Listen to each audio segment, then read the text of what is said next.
What is up, guys? Today we're going to talk about HMP Walton. Now, I have spoke about Walton in the past, but it was more of a quick rehash. Today I'm going to have more of a deep dive into it, and Walton is the worst prison I've been in. And when I say that, I don't mean most violent, people getting beat up. I just mean the worst prison, worst food, worst conditions. It's an absolute shithole, or it was like 20 years ago when I was there. And there's always someone in the comments says, well, don't go to prison, obviously. But in the real world, we're faced with challenges, and stuff happens. Where I was an addict, so I've spent years in prison. And that's why I talk about it. I try and show people what it's really like in prison. But I have to give both sides, So today we're going to talk about Walton. Now, I got sent to Walton on an overcrowding draft. An overcrowding draft is when there's no space in the prison, when people are getting remanded, sent to the prison, they need space. So in order to free up space, they'll just ship people anywhere in England on an overcrowding draft. So that's how I ended up in Walton. So I was in Doncatraz, I can't remember how long I was doing, and the screw came to my door the day before, and he tapped on the thing and says, Paddy, I've got some good news, some bad news. I says, go on then, what's the bad news? He says, you're going to Walton. I says, fucking hell, what's the good news? He says, you're not going till morning. Slammed the flap and walked off laughing. So, I was a bit worried because Liverpool is miles away. And I didn't get much sleep that night. I had that feeling in your stomach, like the unknown. And you could say what you want. If you're going to a new prison, what you've never been to, it doesn't matter how many times you've been in jail, you still get that feeling. So they got us up the next morning, like 6 a.m, like they do. Took us down to reception, and anyone who's been to prison will know, they keep you in reception from like 6 a.m. They deal with all the courts, all the releases, and then they deal with the ship outs. So we sat down in reception for hours, and there was like probably about 12 people, 12 of us going. It was mostly Barnsley lads. There was Potsy, there was a little kid with glasses called Ryan.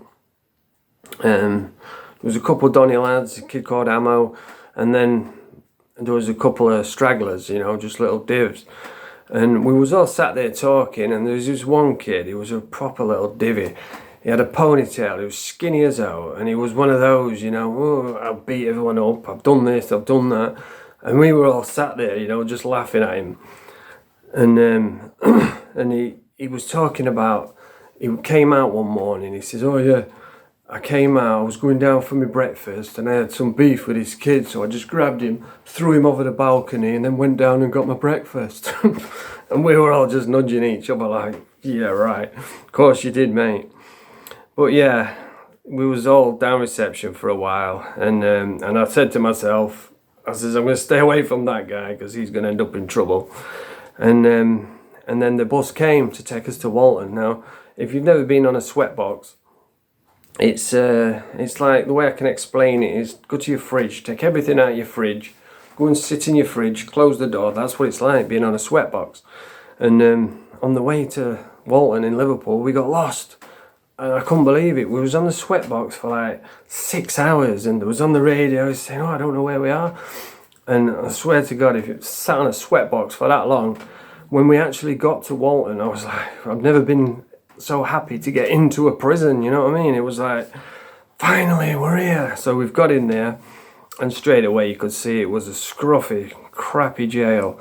And they took us up to our cells, and I ended up with a Barnsley lot, and those other two kids went to another wing, thank God. And went into my cell, and I remember I had two cellmates in Walton, and the first one was, he was a big, like, meathead, but he was proper ugly and thick. It was a bit like Decker Heggie, and he looked like Wayne Rooney mixed with Justin Gagey, and he was a nice bloke. We got on with him well. He was big into the rave scene, and I was into the rave scene, and he was like a big, thick, strong man. And we was talking, and I says, where are you from? And I can't remember where he said. I think he said, because I laughed every time he said it. Oh, he says, oh, I'm from Stoops. He weren't a Scouser, but he was from Stoops apparently. And yeah, he was a nice bloke, we got on. And I remember the next day we went down for breakfast. And we went through and they gave me 1 Weetabix, 2 slices of bread and some jam. I was like, I thought it was stitching me up. I said, are you taking piss or what? He says, well, that's what you get here. Like, what, 1 Weetabix? And he says, yeah, and I was watching and everybody got 1 Weetabix. So apparently that's what you get in Walton. We got back up into the cell, and like I said, the cells were just basic crap, you know. There was no TVs back then, there was no kettles, nothing. All you got was a wooden table, a wooden cupboard, a bed, a sink and a toilet, and that was it. And you were just banged up all the time. I couldn't believe how much banged up you were.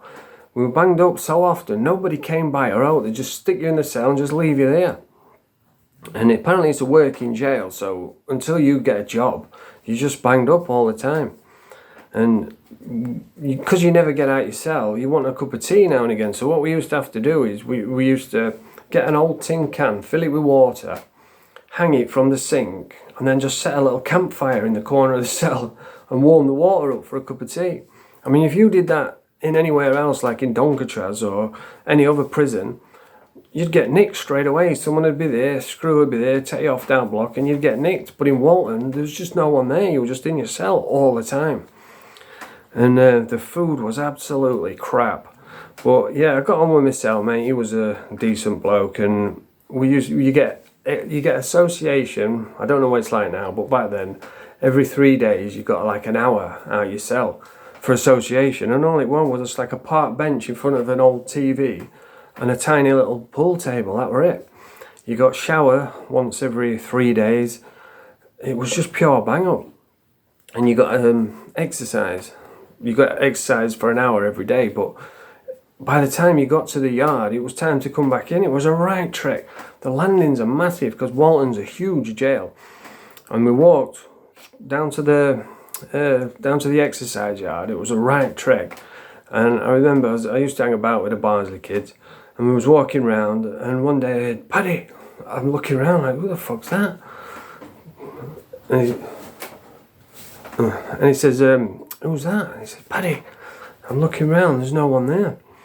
And he says, Paddy, I looked down, and there was the exercise yard, there was some steps going down, and there was like a dungeon with cells in it underneath the exercise yard.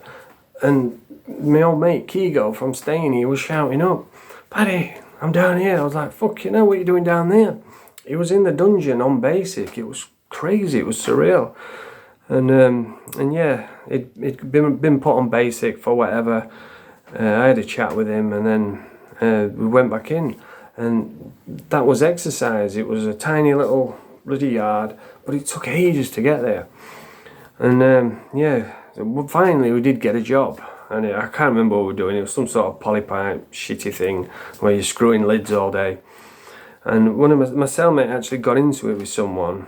And this is what prison's like, you know, it's like a schoolyard. There was this kid, he was known as to be some sort of bully. So my cellmate were like throwing things at him because he had his back to us, and he were hitting him on the head, and he's spinning around going, who fucking threw that? And we all had his heads down like chuckling. And he says, do that again, I'm going to fucking knock you out.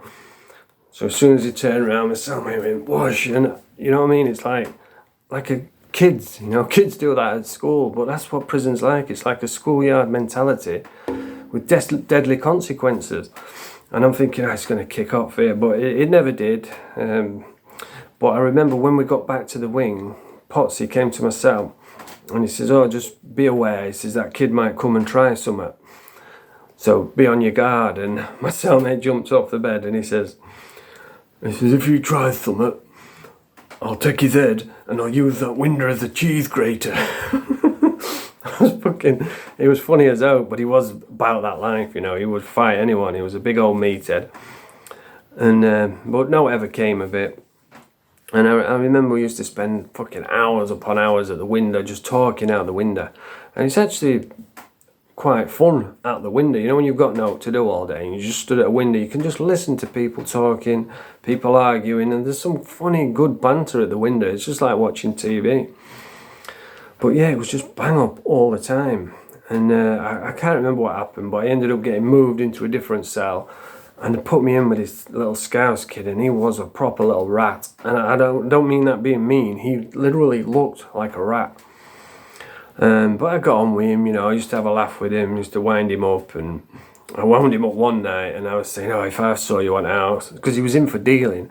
I said, oh, if I saw you went out, I'd take all your drugs. And he was getting more wound up each day. And I would say, yeah, I'm the king of this pad.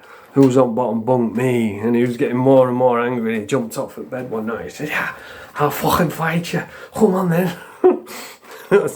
I wasn't going to fight him. I were only fucking having a laugh with him. But yeah, that was Walton. Absolute crappy, rubbish jail. Scruffy as out. Crap food. There's not much violence there because you can't get out of your cell to be violent, you know. You're just banged up all the time. And I did make friends with a kid on the servery, which I usually do that, you know. I'll find out who's on the servery, who's got access to everything, and I'll befriend them. And I ended up, my girlfriend at the time, she was coming up to visit me, and she had this mate, a lass called Kerry, I think her name was, blonde-haired lass, pretty lass. She used to cut hair in Morelands. And I told my girlfriend, I said, oh, bring her up to visit him.